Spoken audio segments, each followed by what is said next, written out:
Era 23 de octubre de 1998. Acababa de llegar a Morelia con mi mochila y una cámara prestada, buscando historias para un documental universitario sobre arquitectura colonial. Necesitaba un lugar barato donde quedarme, y el hostal que me recomendaron estaba lleno. «Hay una casa», me dijo el recepcionista con una mirada extraña. «Nadie cobra renta porque nadie se queda más de una noche».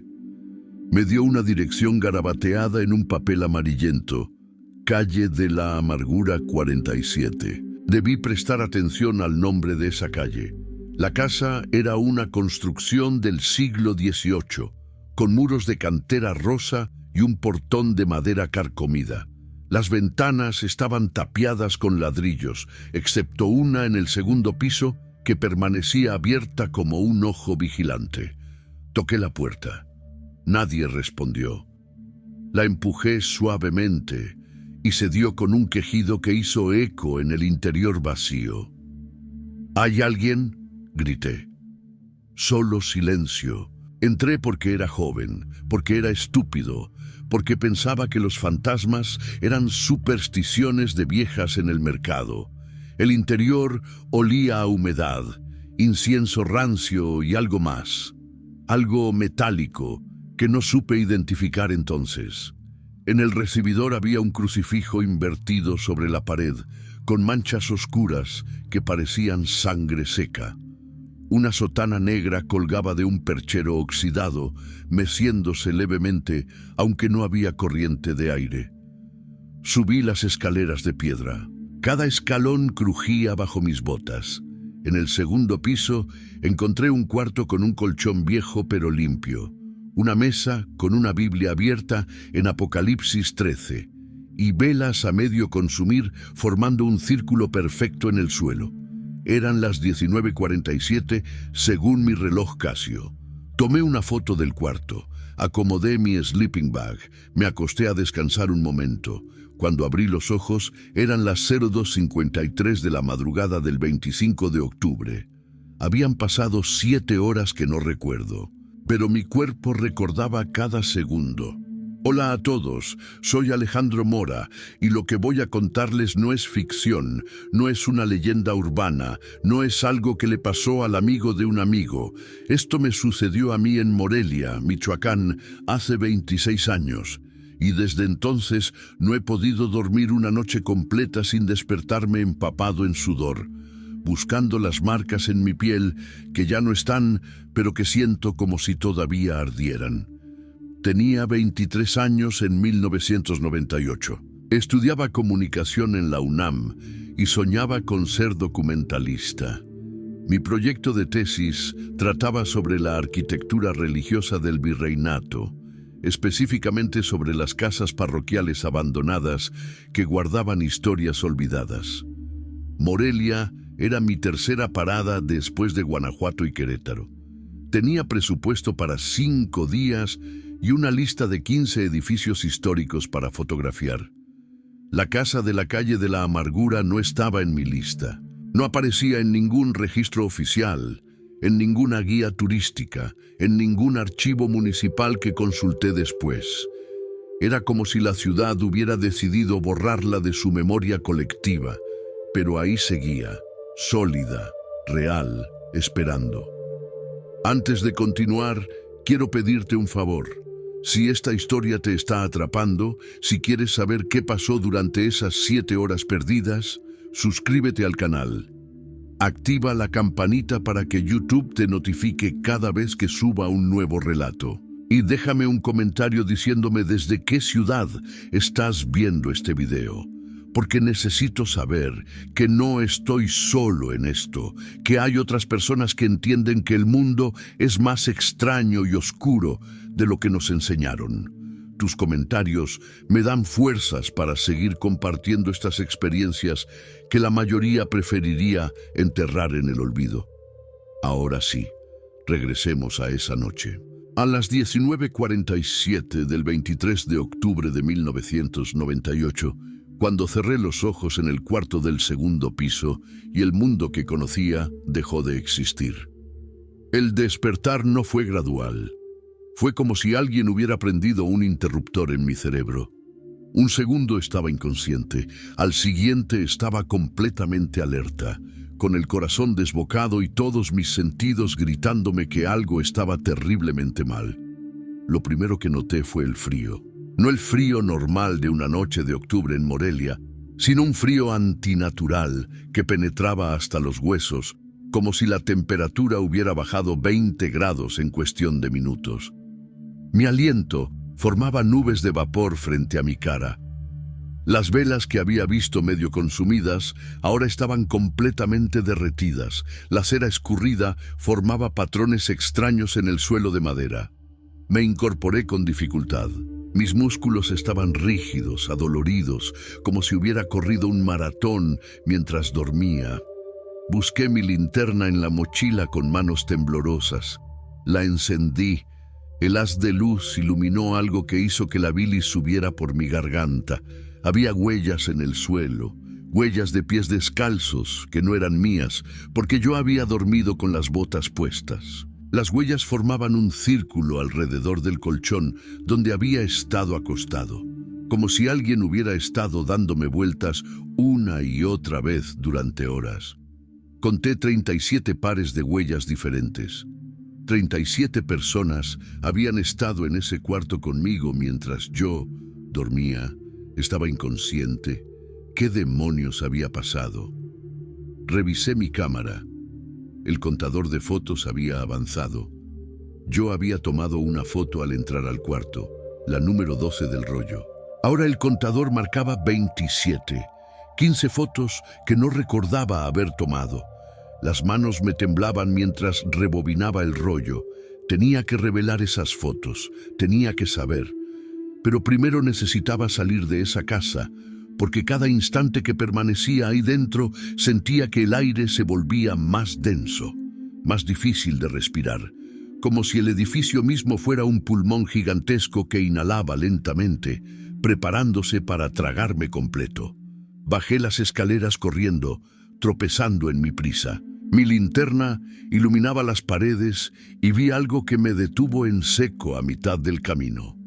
Había inscripciones talladas en la piedra, símbolos que no reconocí entonces, pero que después identifiqué como sigillos demoníacos de la tradición grimórica medieval. Entre los símbolos, palabras en latín, hic habitat bellua, aquí habita la bestia. Llegué al recibidor. La sotana negra ya no estaba en el perchero. La puerta principal, que había dejado entreabierta, ahora estaba cerrada con pestillo desde dentro. Alguien la había cerrado mientras yo estaba inconsciente en el segundo piso. Alguien había estado encerrado ahí conmigo. Forcé el pestillo con dedos torpes por el pánico. La puerta se abrió de golpe y salí a la calle como alma que lleva el diablo. El aire fresco de la madrugada me golpeó la cara.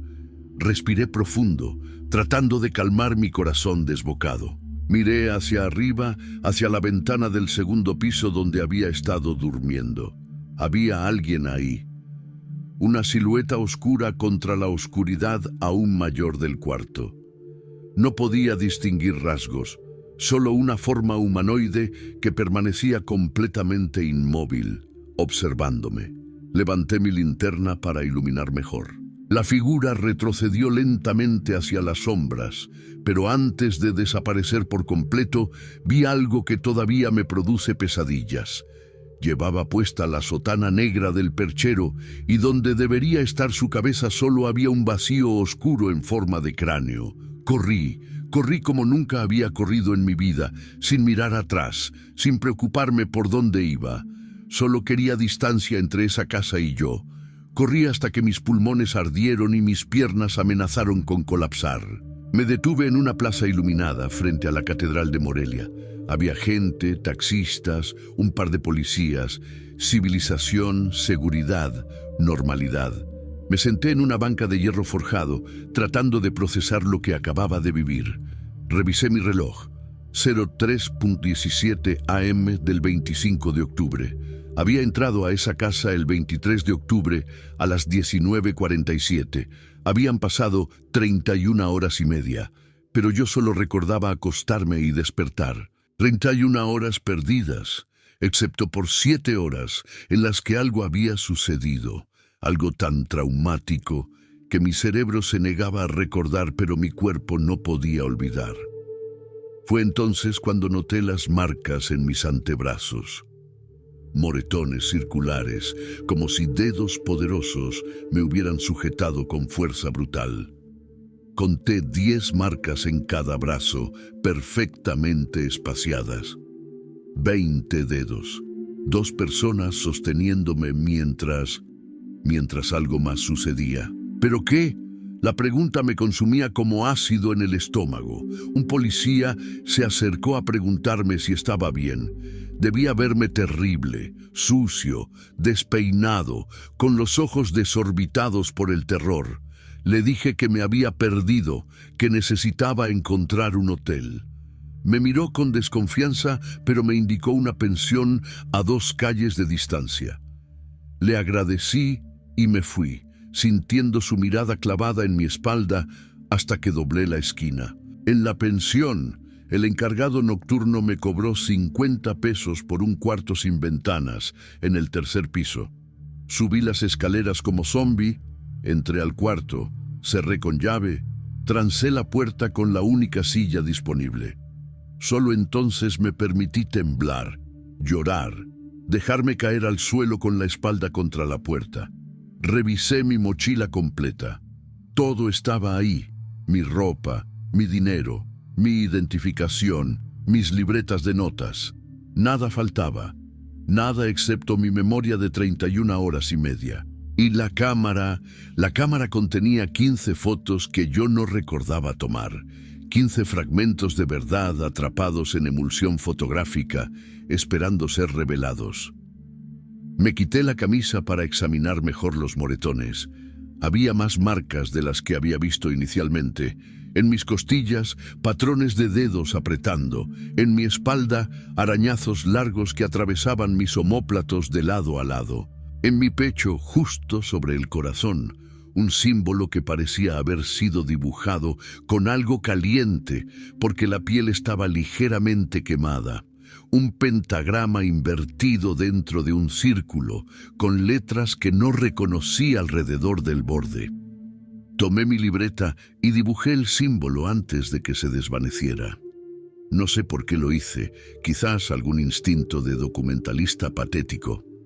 O quizás porque una parte de mí sabía que necesitaría evidencia de esto, que nadie creería mi historia sin pruebas físicas. Pasé el resto de la noche despierto, sentado en la cama con mi navaja suiza abierta en la mano, observando la puerta. Cada crujido del edificio viejo me hacía saltar. Cada sombra bajo la puerta me parecía que se movía. El amanecer llegó finalmente alrededor de las 06:30, la luz gris del alba filtrándose por las rendijas de la puerta. Nunca había estado tan agradecido de ver la luz del día. A las 08:00 salí de la pensión. Necesitaba revelar ese rollo fotográfico. Encontré una tienda de fotografía en el centro, uno de esos lugares tradicionales donde todavía trabajaban con cuarto oscuro y químicos. El dueño, un señor de unos 60 años con lentes de fondo de botella, me dijo que el revelado tardaría 2 horas. «¿Es urgente?», me preguntó, notando mi nerviosismo. «Mucho», le respondí. Pasé esas 2 horas en un café cercano, tomando un americano tras otro, tratando de no pensar, de no imaginar qué mostraban esas fotos. Pero era imposible. Mi mente no podía dejar de especular, de construir escenarios cada vez más terribles. ¿Qué había fotografiado durante esas horas perdidas? ¿Quiénes eran esas 37 personas cuyas huellas rodeaban mi colchón? Y la figura en la ventana, la que usaba la sotana y no tenía cabeza, ¿qué demonios era eso? A las 10:00 en punto, regresé a la tienda. El dueño me esperaba con un sobre manila en las manos y una expresión que no supe interpretar. Parecía preocupado, confundido, quizás un poco asustado. «Mire», me dijo en voz baja, No sé qué clase de película artística está filmando, pero algunas de estas fotos son perturbadoras, muy perturbadoras. ¿Usó efectos especiales o algo así? Le arrebaté el sobre de las manos, quizás con más brusquedad de la necesaria. Pagué y salí a toda prisa. En el parque frente a la catedral, en la misma banca donde me había sentado horas antes, abrí el sobre con manos temblorosas. Las primeras 12 fotos eran las que yo había tomado conscientemente. Arquitectura colonial, fachadas de iglesias, detalles de cantería. Normal, documental, seguro.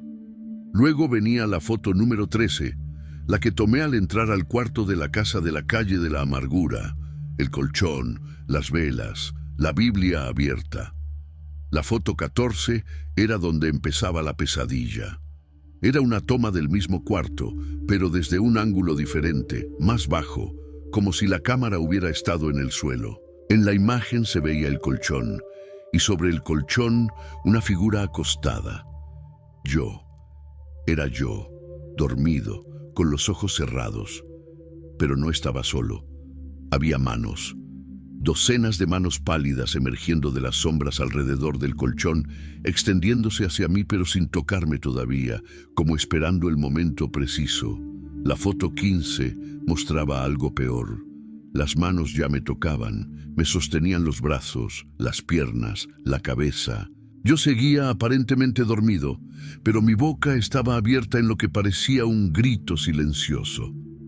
Y en el fondo de la imagen, parcialmente oculta por las sombras, una figura de pie vestida con la sotana negra. Su cara era un borrón oscuro, como si la cámara no pudiera enfocarla correctamente o como si no hubiera nada que enfocar.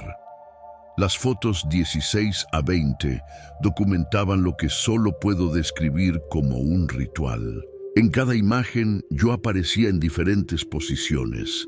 Sentado en el centro del círculo de velas, arrodillado con las manos juntas como rezando, de pie con los brazos extendidos en cruz.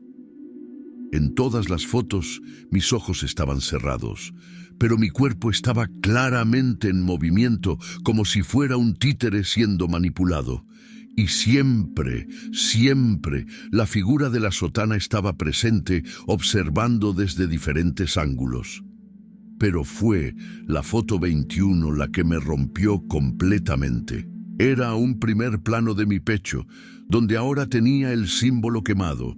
En la fotografía se podía ver claramente cómo el símbolo estaba siendo trazado en mi piel por un dedo que terminaba en una uña negra y retorcida de varios centímetros de largo.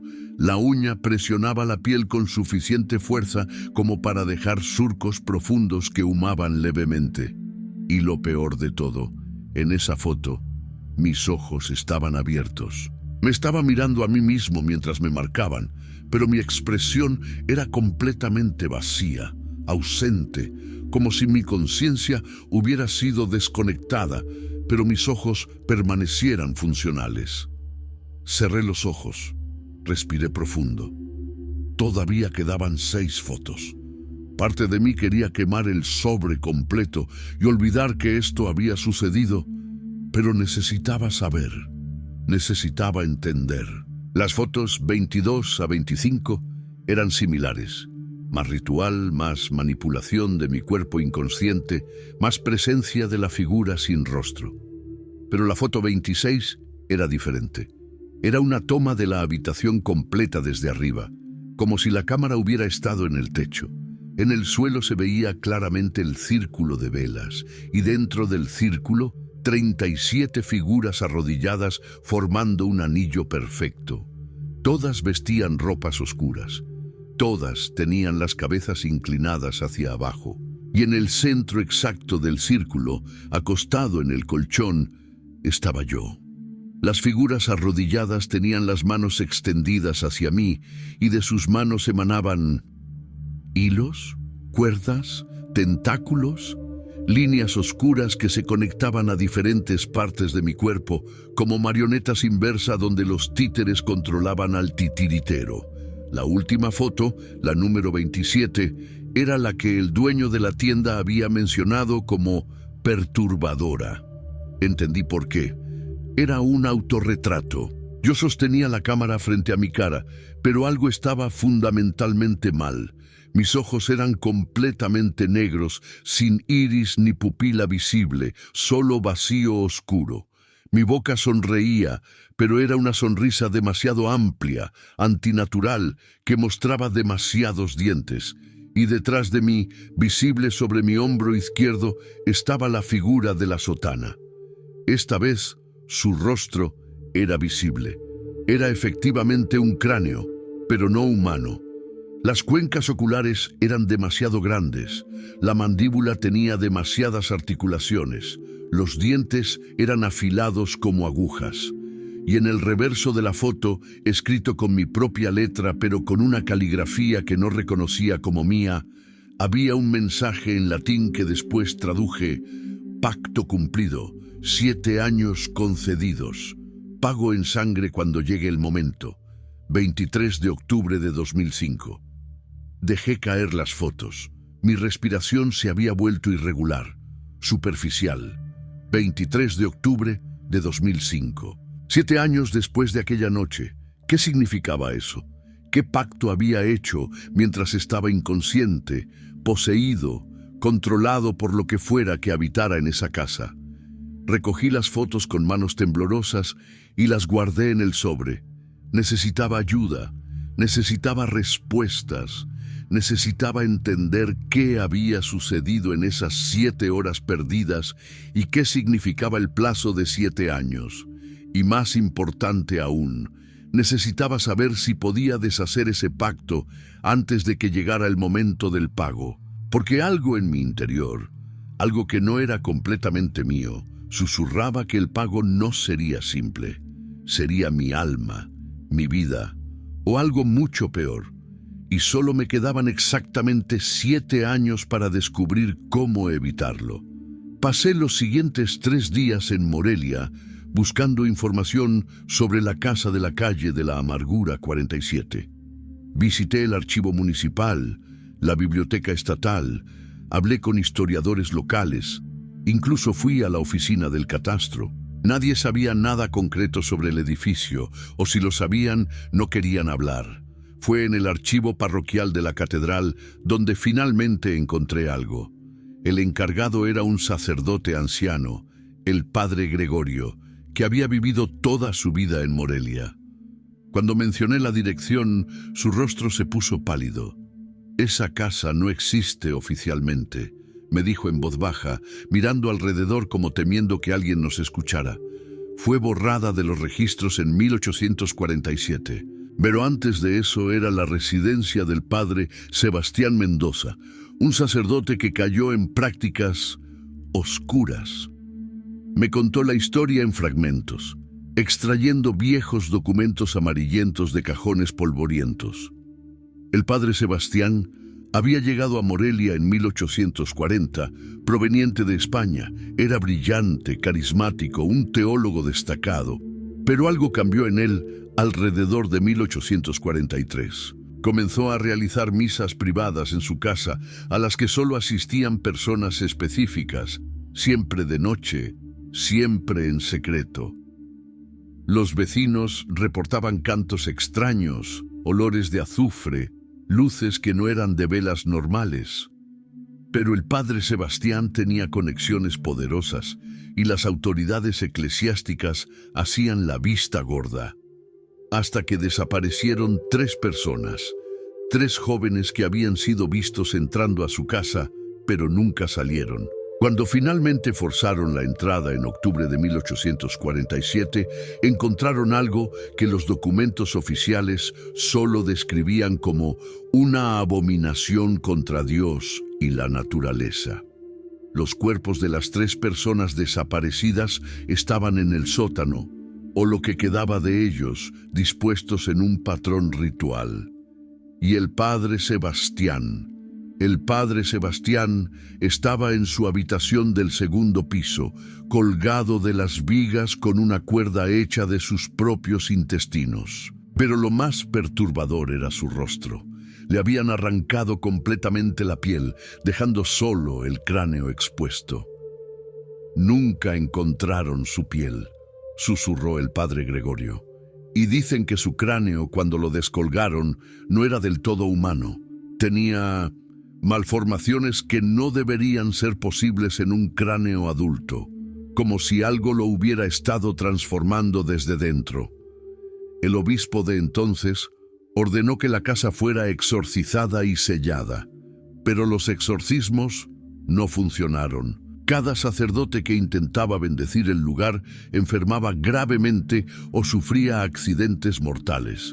Después del tercer sacerdote muerto, la iglesia decidió simplemente borrar el lugar de los registros, fingir que no existía y advertir discretamente a la población local que se mantuviera alejada. ¿Por qué no la destruyeron?, pregunté.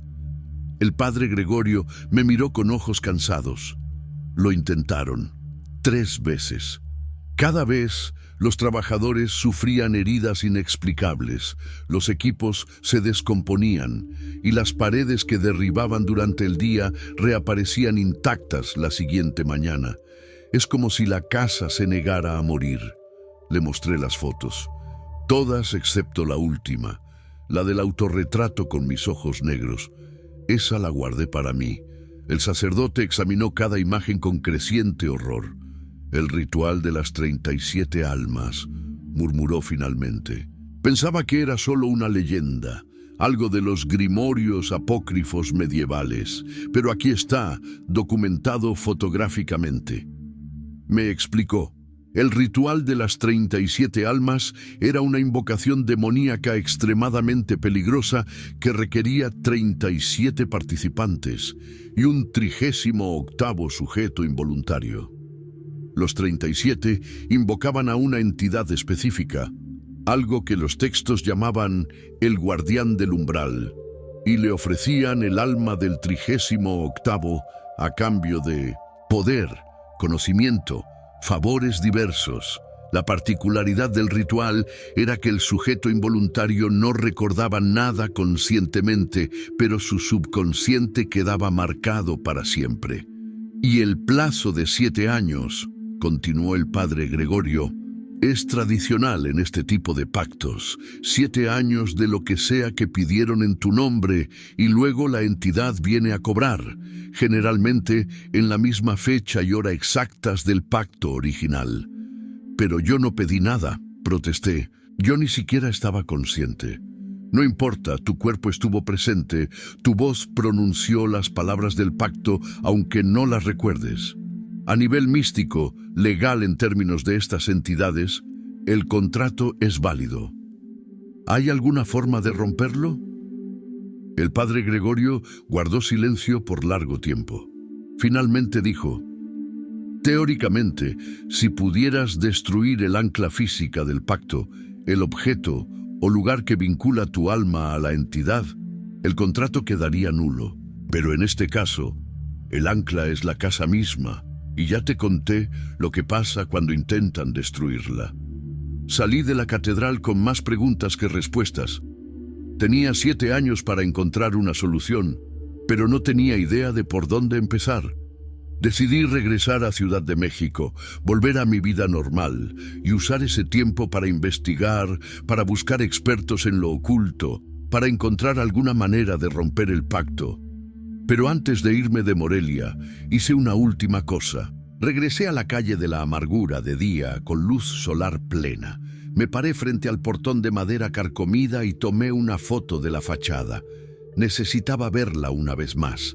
Necesitaba confirmar que era real. Mientras ajustaba el lente de mi cámara, noté algo en la ventana del segundo piso, una sombra que se movía detrás del vidrio sucio. Me quedé helado. La sombra se acercó a la ventana, y aunque la distancia y la suciedad del cristal hacían imposible ver detalles, juraría que era la figura de la sotana. Y aunque no podía ver su rostro, sentí su mirada clavándose en mí como agujas de hielo. Tomé la foto y me fui. No corrí esta vez, caminé con dignidad, negándome a darle el placer de verme aterrorizado. Pero en mi interior, cada célula de mi cuerpo gritaba de terror. En el autobús de regreso a Ciudad de México, revelé mentalmente el plan que seguiría durante los próximos 7 años. Primero, investigar todo lo posible sobre el padre Sebastián Mendoza y el ritual de las 37 almas. Segundo, buscar expertos, no solo sacerdotes católicos, sino también especialistas en otras tradiciones esotéricas. Tercero, documentar todo, porque si fallaba, si la entidad venía a cobrar en 2005, al menos dejaría un registro de lo que había sucedido. Y cuarto, el más importante, descubrir qué había pedido el padre Sebastián o lo que fuera que habitaba su cuerpo en mi nombre durante esas 7 horas perdidas. Porque una voz pequeña en mi cabeza susurraba que cualquier cosa que hubiera pedido ya había sido concedida y que yo estaba viviendo con las consecuencias sin siquiera saberlo. Los primeros meses después de regresar a Ciudad de México fueron relativamente normales. Terminé mi tesis, me gradué, conseguí trabajo en una productora de documentales pequeña. La vida continuaba, pero las pesadillas no me daban tregua. Cada noche soñaba con la casa, con las manos pálidas, con el cráneo no humano del padre Sebastián. Y cada mañana despertaba con el símbolo en mi pecho ardiendo, aunque cuando me miraba en el espejo, la marca ya se había desvanecido casi por completo, apenas visible. Fue en marzo de 1999 cuando noté el primer cambio.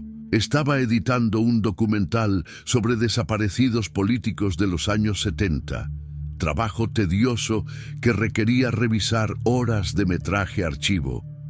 Y de repente, mientras veía una entrevista, tuve un momento de claridad absoluta. Vi conexiones que no eran obvias. Entendí patrones en los testimonios que nadie más había notado. Supe exactamente cómo estructurar la narrativa para máximo impacto. El documental fue un éxito. Ganó premios, nos trajeron reconocimiento. Mi jefe estaba encantado. Yo estaba aterrorizado porque entendía lo que estaba pasando. El pacto había pedido algo por mí y ese algo era talento, habilidad sobrenatural para ver patrones, para construir narrativas, para entender las historias que otros no podían ver. Era exactamente lo que hubiera pedido si me hubieran dado la opción, ser el mejor documentalista del país. Y lo estaba obteniendo. Con cada proyecto mi reputación crecía, pero también crecía el horror de saber que nada de esto era realmente mío. Era prestado, robado de alguna fuente oscura y tendría que devolverlo con intereses en octubre de 2005. Intensifiqué mi investigación.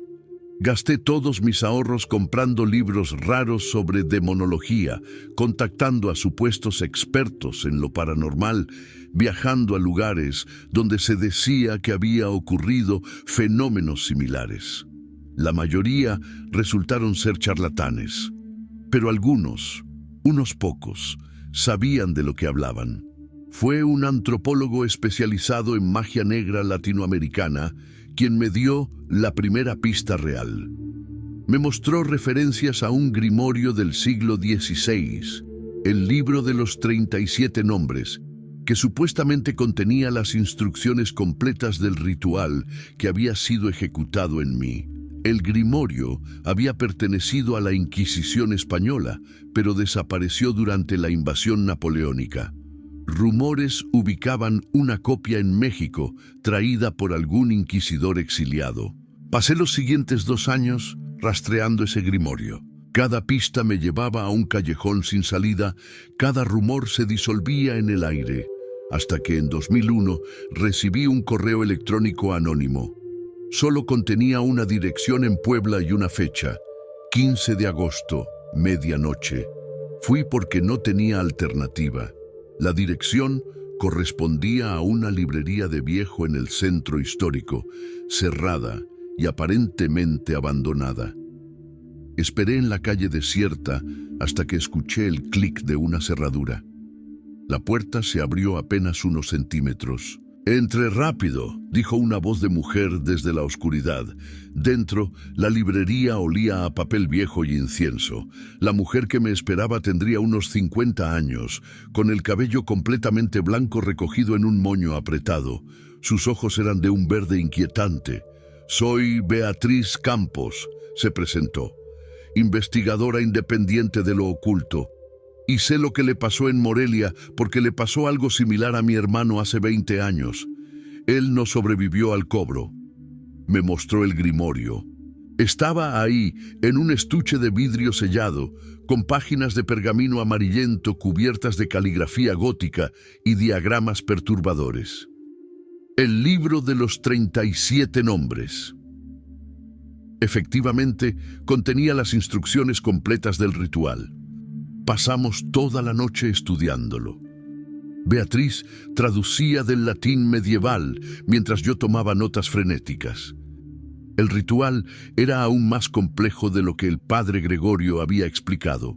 Las 37 almas no eran solo participantes, eran sacrificios previos, personas que habían muerto en la casa a lo largo de los años, sus espíritus atrapados y esclavizados para servir al guardián del umbral.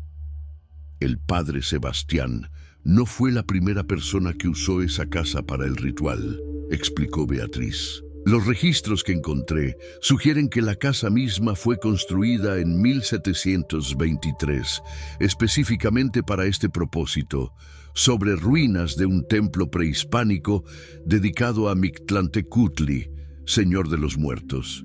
La ubicación no es accidental, es un punto de poder, donde el velo entre mundos es más delgado. ¿Cómo rompió el pacto?, pregunté, refiriéndome a su hermano. Su rostro se ensombreció. No lo rompió. Intentó huir. Se fue a Europa pensando que la distancia lo protegería. El 23 de octubre, 7 años después de su ritual, lo encontraron en su apartamento en París. Oficialmente fue un suicidio, pero yo vi las fotos de la escena. Las marcas en su cuerpo, los símbolos dibujados en las paredes con su propia sangre. Fue el guardián. Cobró su deuda sin importar dónde estuviera mi hermano. Un escalofrío recorrió mi espalda. Entonces no hay escape. No dije eso. Beatriz abrió el grimorio en una página específica. Hay una cláusula, una sola forma de anular el pacto, pero es casi imposible de ejecutar. El grimorio explicaba que el pacto podía romperse si el sujeto regresaba voluntariamente al lugar del ritual original exactamente en el momento del cobro y ofrecía un sacrificio de igual valor al que había recibido. No un sacrificio de sangre, sino de esencia. Debía renunciar voluntariamente a todo lo que el pacto le había dado, devolverlo conscientemente a la entidad.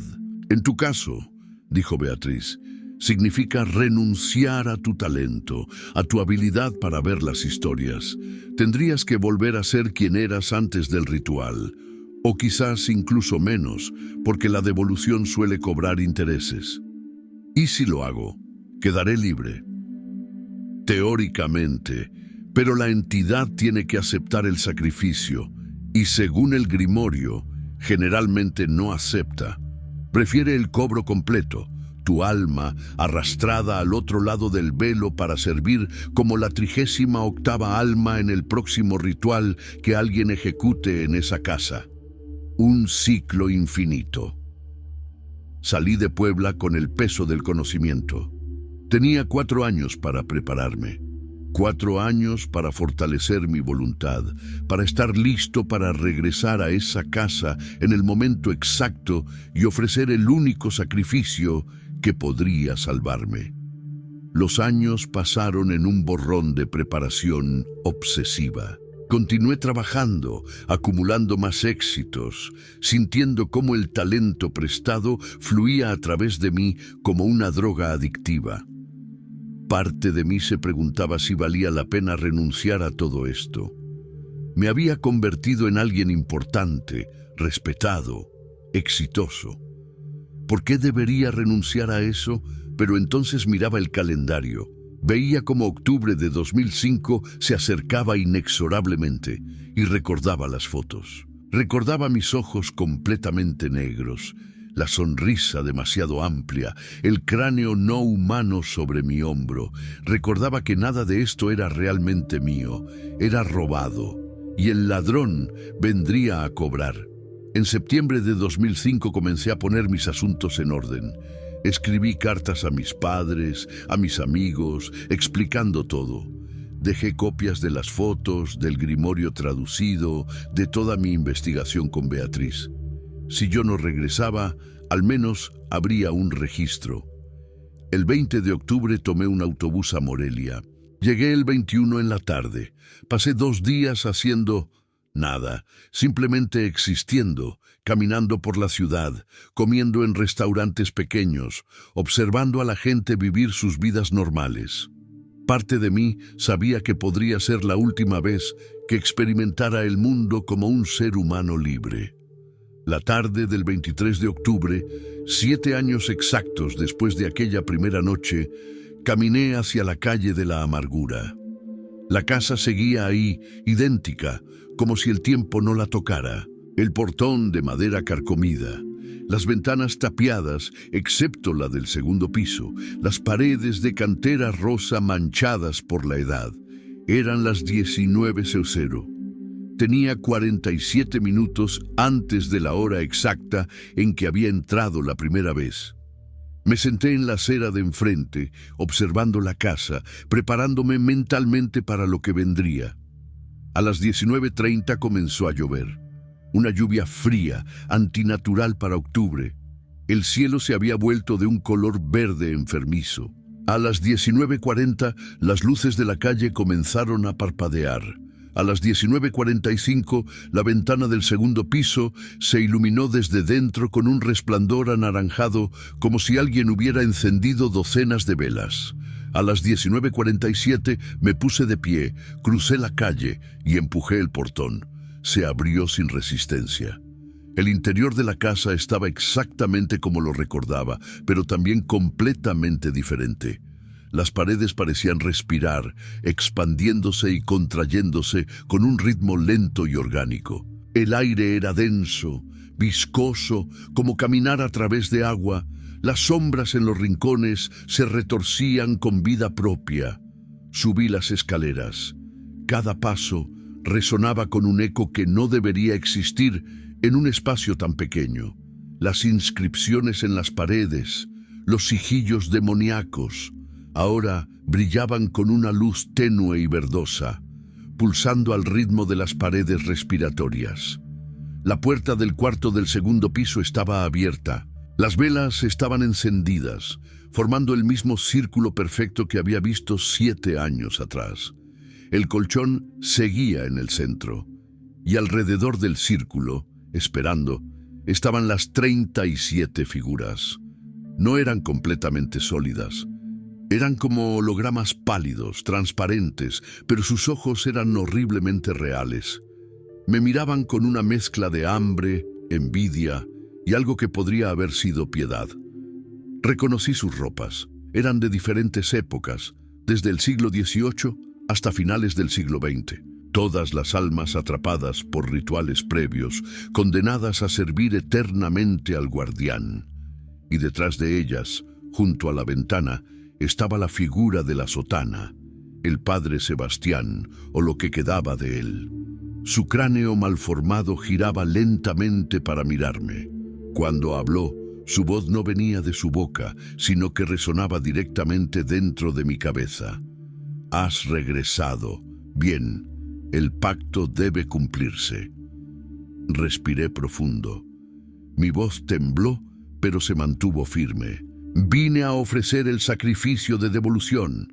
Renuncio voluntariamente a todo lo que el pacto me dio. Renuncio a mi talento, a mi habilidad, a todo lo que he ganado estos 7 años. Lo devuelvo completo. Las 37 almas murmuraron entre sí. El cráneo de Sebastián se inclinó ligeramente. Interesante, ningún otro ha intentado esto en 200 años. ¿Aceptas mi sacrificio? Puedo aceptarlo, pero debes comprender el precio completo. No solo perderás lo que el pacto te dio, perderás más. La devolución con intereses es la ley. Perderás tu habilidad para contar historias, para ver patrones, para conectar con otros a través de narrativas. Serás menos de lo que eras antes del ritual. ¿Estás dispuesto? Pensé en todos los documentales que había hecho, en todas las historias que había contado, en la pasión que había definido mi vida entera. ¿Podría vivir sin eso? ¿Quién sería yo sin la capacidad de ver y contar historias?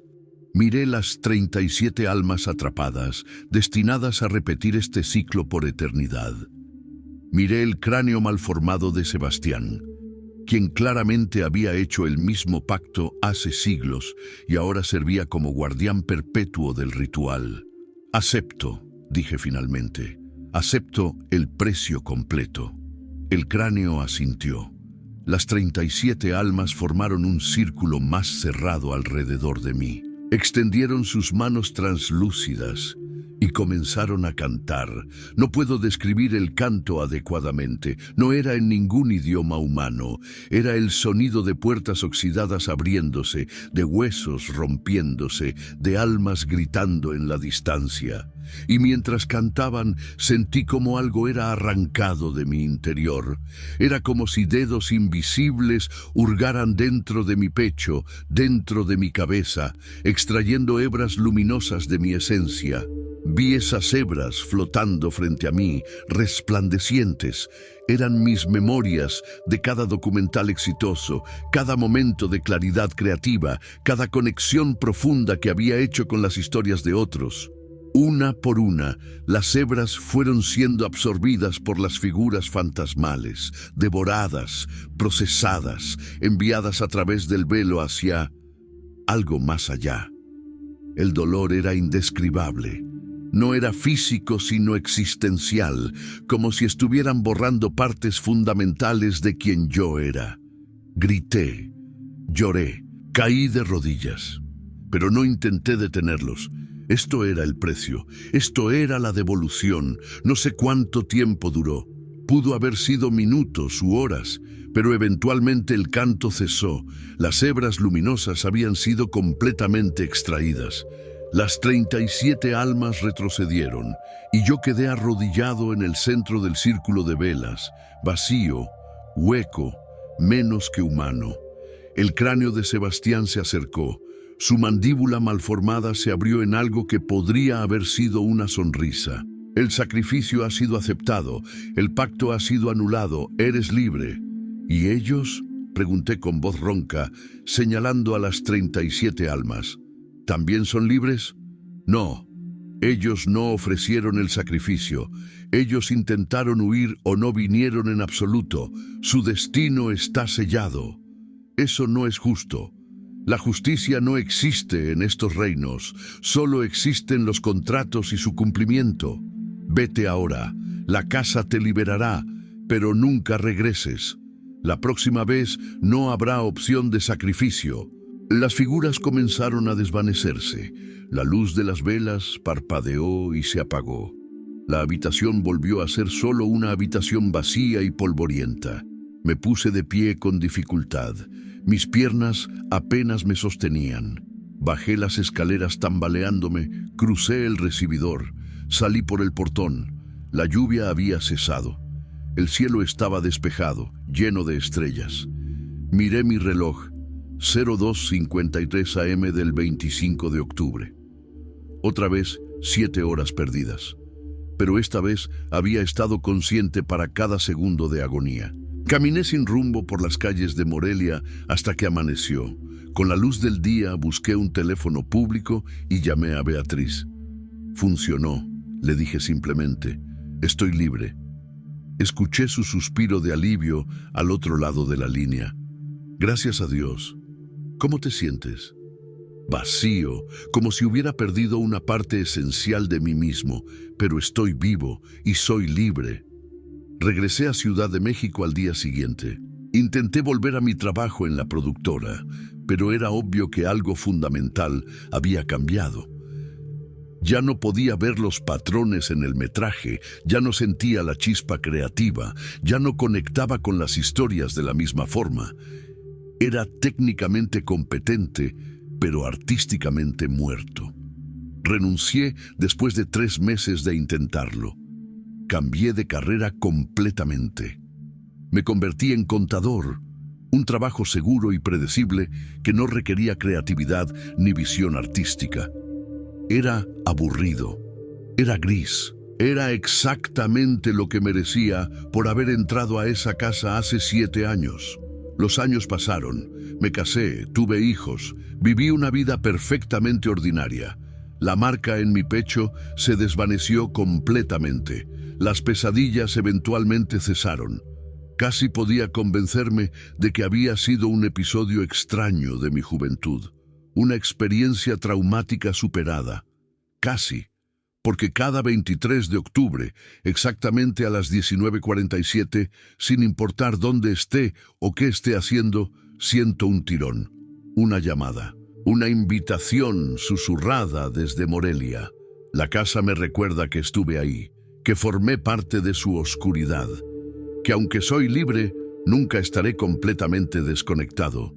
Y en esas noches, cuando mis hijos duermen y mi esposa descansa a mi lado, me levanto y miro por la ventana hacia el sur, hacia Michoacán, hacia la calle de la Amargura 47. Y me pregunto cuántas personas más habrán entrado a esa casa desde entonces. ¿Cuántas almas más se habrán sumado al círculo de 37? Y si alguno de ellos tendrá el coraje de hacer lo que yo hice, regresar, enfrentar al guardián y pagar el precio de la libertad. Porque esa es la verdad que aprendí en aquellas 7 horas perdidas. La libertad siempre tiene un precio, y a veces ese precio es perder las partes de ti mismo que más valorabas. A veces la única forma de escapar de la oscuridad es dejar atrás pedazos de tu alma en ella.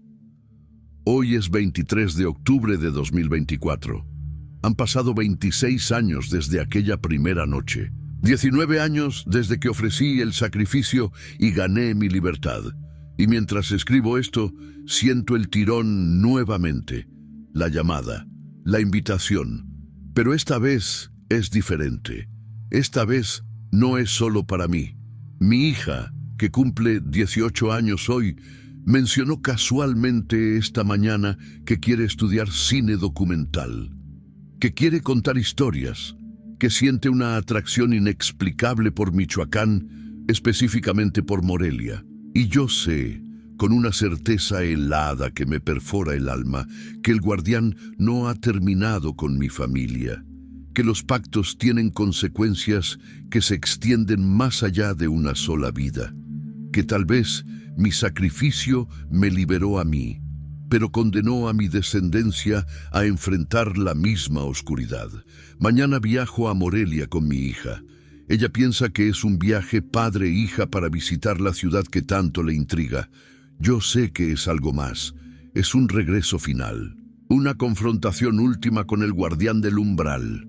Esta vez no iré como víctima, no iré como suplicante, iré como padre, dispuesto a hacer cualquier sacrificio necesario para romper el ciclo de una vez por todas.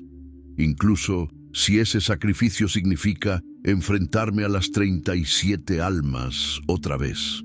Incluso si significa convertirme yo mismo en la 38ª alma, atrapado eternamente en ese círculo, con tal de que mi hija quede libre.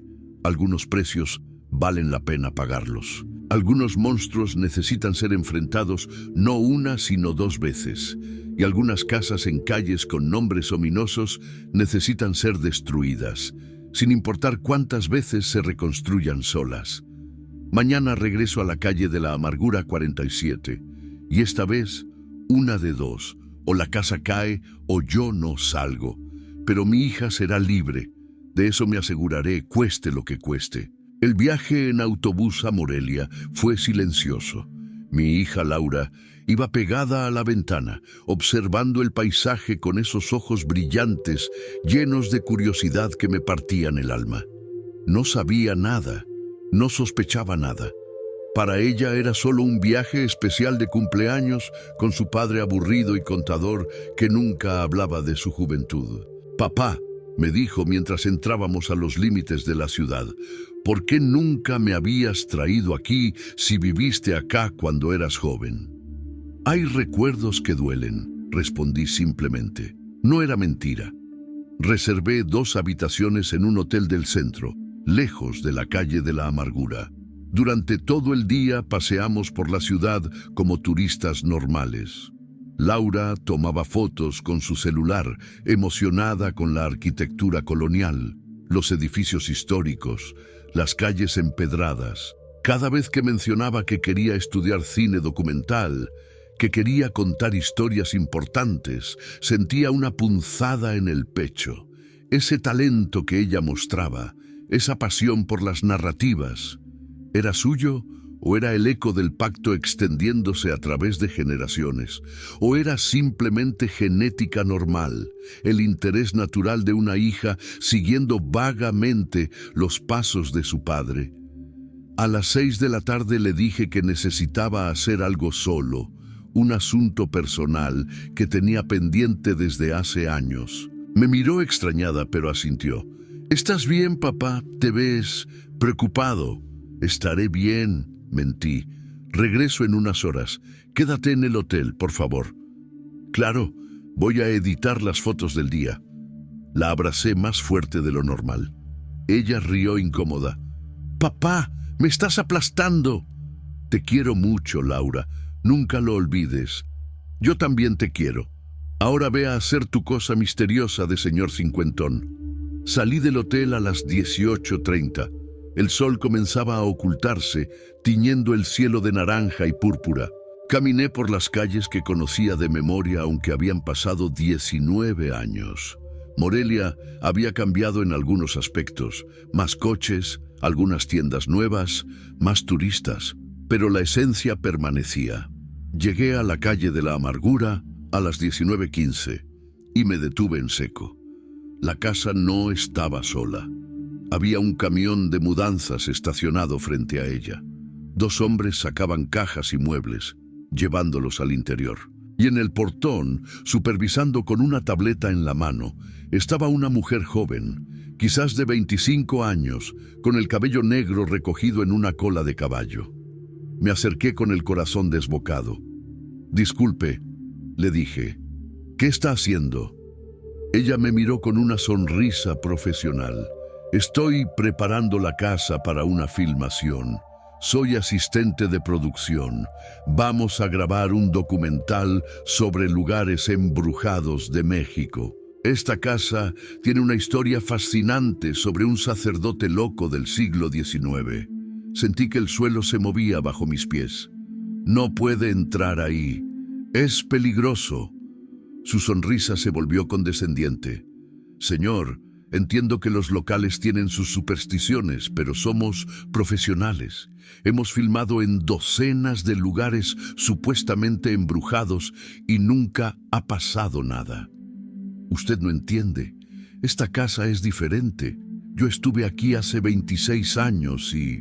«Mire», me interrumpió con tono firme. «Aprecio su preocupación, pero tenemos permisos oficiales y un calendario muy apretado. La filmación empieza mañana temprano. Ahora, si me disculpa, tengo trabajo que hacer». Se dio la vuelta y entró a la casa, gritándole instrucciones a los cargadores. Yo me quedé ahí paralizado. El guardián no solo me estaba llamando a mí, estaba atrayendo a más gente. El ciclo continuaba, buscando nuevas almas para agregar al círculo. Miré mi reloj. 19:35. Tenía 12 minutos antes de las 19:47. El momento exacto. Podía irme. Podía regresar al hotel con Laura, tomar el próximo autobús a Ciudad de México y olvidar todo esto. Había cumplido mi parte. Había pagado mi precio. No era mi responsabilidad salvar a cada persona que fuera lo suficientemente tonta como para entrar a esa casa. Pero entonces pensé en esa mujer joven con su tableta y su sonrisa profesional. Pensé en el equipo de filmación que llegaría mañana.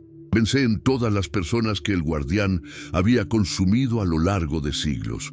Y pensé en Laura, en casa editando fotos, soñando con hacer exactamente el tipo de documental que esta productora estaba filmando. Si no detenía esto ahora, Laura eventualmente terminaría aquí. Si no esta casa, entonces otra. El mundo estaba lleno de lugares oscuros que llamaban a los narradores de historias. Y mi hija tenía ese don, esa maldición, de sentirse atraída por las narrativas ocultas en la sombra. Tomé mi teléfono y llamé a Beatriz. Después de todos estos años, todavía manteníamos contacto ocasional. Respondió al tercer tono. Alejandro, han pasado meses. ¿Todo bien? Estoy en Morelia, frente a la casa, y hay gente entrando para filmar un documental. Beatriz, el guardián los está atrayendo. Va a empezar de nuevo. Silencio del otro lado. Luego, ¿cuántas personas? Al menos 3 hasta ahora. Probablemente más llegarán mañana. Escúchame con atención. Su voz se volvió urgente. El grimorio mencionaba algo que nunca te conté porque parecía imposible, una forma de destruir el ancla permanentemente. Me dijiste que la casa no podía ser destruida. No puede ser destruida desde afuera, pero puede ser destruida desde adentro, por alguien que ya haya cumplido un pacto, alguien que ya no le debe nada al guardián, alguien como tú. ¿Cómo? El ritual de las 37 almas requiere un círculo completo para funcionar. Si las almas fueran liberadas, si el círculo se rompiera, el guardián perdería su poder. Y sin poder, la casa colapsaría. El problema es que solo pueden ser liberadas desde dentro, durante un momento de transición ritual. Como ahora, cuando el guardián está activo preparándose para nuevas víctimas. ¿Cómo las libero? Tienes que llegar al centro del círculo y romper el sello original. Está grabado en el piso de madera del segundo piso, bajo el colchón donde te acostaste. Es un pentagrama invertido con los 37 nombres escritos alrededor. Si destruyes físicamente el sello, las almas quedan libres y el guardián pierde su ancla al mundo material. ¿Y qué me pasa a mí? Otro silencio, más largo esta vez. El grimorio no lo especifica, pero considerando que estarás en el epicentro cuando un vínculo de siglos colapse, probablemente no sea agradable. Miré mi reloj, 19:42. 5 minutos. Tengo que intentarlo, dije. Alejandro, espera. Piensa en tu familia, en Laura. Estoy pensando en ella. Estoy pensando en que si no hago esto ahora, algún día ella va a terminar en un lugar como este. Y quizás no tenga la suerte que yo tuve. Quizás no encuentre a alguien como tú que le dé las respuestas. Tengo que romper el ciclo, Beatriz, de una vez por todas. Que Dios te proteja entonces. Dios abandonó esa casa hace mucho tiempo, pero gracias de todas formas. Colgué y caminé hacia el portón. Los cargadores habían terminado y se alejaban en el camión. La asistente de producción salió, cerró el portón con un candado nuevo y brillante y se fue caminando hacia el centro, probablemente a cenar antes de la filmación de mañana. No sabía que había dejado a alguien dentro, a mí, porque yo había entrado justo detrás de ella mientras ella gritaba instrucciones y me había escondido en las sombras del recibidor. Nadie me había visto. O quizás el guardián se había asegurado de que nadie me viera. Ahora estaba solo en la casa. Otra vez. 19:44. Subí las escaleras en la oscuridad casi completa. Mi linterna del teléfono iluminaba el camino. Las inscripciones en las paredes ya empezaban a brillar con ese resplandor verdoso. Las paredes comenzaban su respiración lenta. El ritual estaba iniciando. Llegué al cuarto del segundo piso. Las velas no estaban encendidas todavía, pero podía sentir la presencia de las 37 almas. Eran como presiones en el aire, puntos de densidad invisible que rodeaban el espacio donde había estado el colchón. Los de la productora lo habían movido a un lado, dejando el piso de madera expuesto. 19:46. Arrodillado, iluminé el suelo con mi teléfono. Ahí estaba, el sello, grabado profundamente en la madera, invisible para ojos normales, pero perfectamente claro cuando sabías qué buscar. El pentagrama invertido, los 37 nombres en escritura antigua alrededor del borde y en el centro exacto, un símbolo que representaba al guardián mismo. Necesitaba algo para romperlo. Busqué en mis bolsillos, un llavero, una pluma, mi cartera. Nada servía. Entonces recordé la navaja suiza que había comprado años atrás, después de aquella primera noche, y que llevaba siempre conmigo como amuleto de protección. La saqué con manos temblorosas. 19:47. Las velas se encendieron solas. Las 37 almas se materializaron formando su círculo, y detrás de ellas, junto a la ventana, apareció el padre Sebastián. Su cráneo malformado giró hacia mí lentamente. «Tú», resonó su voz en mi cabeza. «Regresaste, pero ya no te debo nada. No tienes poder aquí. No vine a negociar», dije, mi voz más firme de lo que me sentía. «Vine a terminar esto». Me arrodillé sobre el sello y clavé la navaja en la madera, justo en el símbolo central del guardián. La madera era vieja pero resistente. Tuve que aplicar toda mi fuerza. La navaja penetró medio centímetro, 1 centímetro.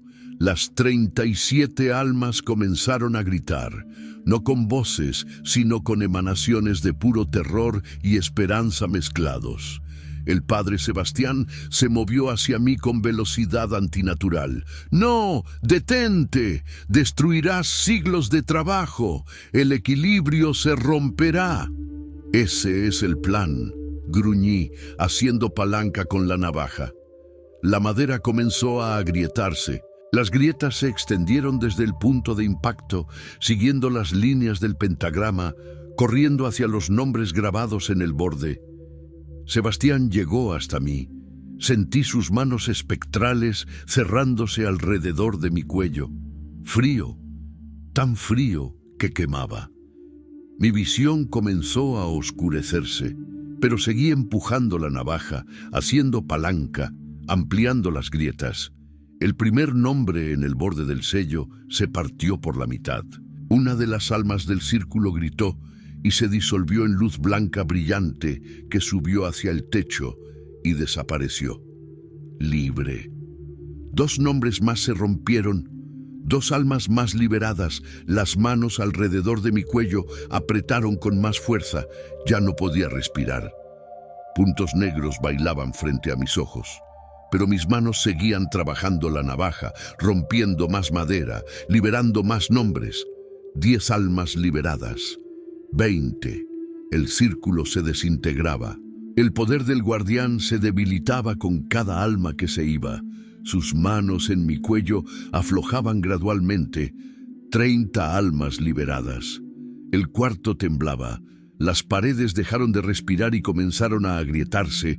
Revelan oscuridad absoluta detrás de ellas, como si la casa fuera solo una cáscara delgada sobre un vacío insondable. 35 almas, 36, solo quedaba una. Y la última alma era diferente. La vi materializarse completamente por primera vez. Era un niño. No podía tener más de 12 años. Vestía ropas del siglo XVIII y sus ojos me miraban con una mezcla de gratitud y advertencia. «Corre», dijo con una voz que sonaba real, humana, no como las emanaciones espectrales de los demás. «Cuando me libere, todo colapsará. Tienes segundos. Corre». El último nombre se partió. El niño se disolvió en luz. El padre Sebastián soltó un aullido que no era de este mundo. Su forma comenzó a desintegrarse, pedazos de su ser espectral cayendo como ceniza. «No, siglos, siglos de espera. El guardián me prometió». Nunca supe qué le había prometido el guardián. Su forma se desintegró completamente antes de terminar la frase. Y entonces la casa comenzó a caer. No de forma normal, como un edificio colapsando por gravedad. Era como si la realidad misma se estuviera doblando hacia adentro, siendo succionada hacia el vacío, que había estado escondido detrás de las paredes. El piso bajo mis pies se volvió blando, gelatinoso, comenzando a fundirse. Corrí. Salté por encima del lugar donde había estado el sello, ahora un agujero negro que crecía rápidamente. Alcancé las escaleras. Los escalones se desintegraban bajo mis pies mientras bajaba. 1, 2, 3, saltando de 2 en 2, las escaleras colapsando literalmente segundos después de que mi pie dejaba cada peldaño. Llegué al recibidor. El portón estaba cerrado con candado. No había tiempo para forzarlo.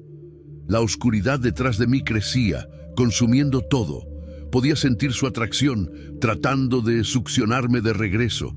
Tomé una silla vieja del recibidor y la lancé contra la ventana tapiada más cercana. El vidrio y los ladrillos cedieron. Me arrojé a través de la abertura, cayendo 3 metros hasta la calle, rodando al impactar el pavimento. Me puse de pie a duras penas, adolorido pero vivo. Me giré para ver la casa. Se estaba hundiendo, literalmente hundiéndose en sí misma, como si la tierra debajo de ella se hubiera convertido en agua. Las paredes se doblaban hacia adentro, el techo colapsaba, todo el edificio se comprimía, se reducía, se contraía hacia un punto singular. Y entonces, con un sonido como el de un trueno invertido, desapareció. Donde había estado la casa de la calle de la Amargura 47, ahora solo había un lote vacío, pavimento limpio, como si nunca hubiera existido nada ahí, ni escombros, ni ceniza, nada. Solo la ausencia perfecta de lo que había sido. Las luces de la calle parpadearon y se estabilizaron. El aire, que había estado denso y viscoso, se volvió normal. El cielo nocturno sobre Morelia era claro, lleno de estrellas, hermoso. Me senté en la acera temblando, tratando de procesar lo que acababa de suceder. Lo había logrado. Había roto el ciclo. 37 almas liberadas después de siglos de esclavitud. El guardián desvinculado de este plano, la casa, el ancla, destruida. Escuché sirenas a la distancia. Alguien debía haber reportado el ruido o la implosión de un edificio completo. Necesitaba irme antes de que llegara la policía. No tenía forma de explicar lo que había presenciado. Me puse de pie dolorosamente. Tenía raspones, moretones, probablemente algunas costillas fisuradas por la caída. Pero estaba vivo y, más importante, estaba libre. Realmente libre esta vez, no como después del sacrificio, donde aún sentía el tirón cada 23 de octubre. Ahora el vínculo estaba completamente roto. Caminé de regreso al hotel, manteniéndome en las sombras. Mi ropa estaba destrozada y sucia. La gente me miraba extraño, pero nadie me detuvo. Llegué al hotel a las 21:30. Laura me esperaba en el lobby, preocupada. Cuando me vio, su rostro pasó de la preocupación al shock. «Papá, ¿qué te pasó? Estás todo golpeado». «Me caí», mentí. «Tropecé con unas escaleras. Ya sabes cómo soy de torpe». No me creyó, pero tampoco insistió. Me ayudó a subir a mi habitación. Me curó los raspones con el kit de primeros auxilios del hotel. Me hizo prometerle que iría al médico cuando regresáramos a casa. «Papá», me dijo mientras aplicaba desinfectante en un corte en mi frente. «Sé que estás ocultando algo. Sé que hay una razón por la que nunca habías querido regresar a Morelia. Sé que algo pasó aquí cuando eras joven. Y está bien si no quieres contármelo. Pero quiero que sepas que siempre voy a estar aquí para ti, sin importar qué». La abracé entonces y por primera vez en 26 años lloré. Lloré por las 7 horas perdidas, por el talento robado y devuelto, por las 37 almas que habían esperado siglos para ser liberadas. Lloré por el padre Sebastián, quien probablemente había empezado como una víctima también antes de convertirse en guardián perpetuo del ritual. Lloré por todos los que habían entrado a esa casa y nunca salieron. Y lloré de alivio, porque mi hija nunca tendría que enfrentar lo que yo había enfrentado. El ciclo estaba roto, la oscuridad había sido vencida. La calle de la amargura ya no albergaba horror. A la mañana siguiente, antes de tomar el autobús de regreso, pasamos una última vez por la calle de la amargura. Laura quería ver el lugar donde supuestamente iban a filmar el documental. Cuando llegamos, había una camioneta de policía y gente de la productora hablando con los oficiales. La asistente de producción que había visto ayer gesticulaba exageradamente. «Les digo que estaba aquí. Una casa colonial completa. Tengo fotos en mi teléfono de ayer». Pero cuando revisó su teléfono, todas las fotos de la casa habían desaparecido. Solo mostraban el lote vacío. Los oficiales la miraban con una mezcla de confusión y lástima, claramente pensando que era algún tipo de fraude o confusión. Los vecinos cercanos negaban haber visto nunca una casa en ese lote. Los registros municipales no mostraban ningún edificio en esa dirección. La casa no solo había desaparecido físicamente, sino que había sido borrada retroactivamente de la memoria colectiva, excepto de aquellos que habían estado directamente vinculados a ella. «Qué raro», comentó Laura. «¿Crees que es algún tipo de estafa?» «¿Quién sabe?», respondí. «El mundo está lleno de misterios». Regresamos a Ciudad de México esa tarde, y mientras el autobús avanzaba por la carretera, alejándose de Morelia, sentí algo que no había sentido en 26 años. Paz verdadera. Han pasado 3 meses desde aquella noche. Es enero de 2025 ahora. Laura empezó sus clases de cine documental en la universidad. Está emocionada, apasionada, llena de ideas para historias que quiere contar. Y yo la apoyo completamente, porque sé que su talento es auténticamente suyo. No hay pacto, no hay precio oculto. Solo una joven con un don natural y el mundo entero de narrativas esperando a ser descubiertas. En cuanto a mí, algo curioso ha sucedido. Desde que destruí el sello, he sentido algo regresando. No el talento sobrenatural que el pacto me dio, sino algo más sutil. Mi habilidad original para ver historias, la que tenía antes de entrar a esa casa, está volviendo gradualmente. Como si al romper el sello, no solo hubiera liberado a las 37 almas, sino también a partes de mí mismo que habían quedado atrapadas en el proceso. Empecé a escribir otra vez. No documentales profesionales, solo historias personales, testimonios. Advertencias para otros que podrían encontrar lugares oscuros similares en este mundo lleno de sombras. Porque la casa de la calle de la amargura no era única. El grimorio de Beatriz mencionaba otros lugares, otros rituales, otros guardianes.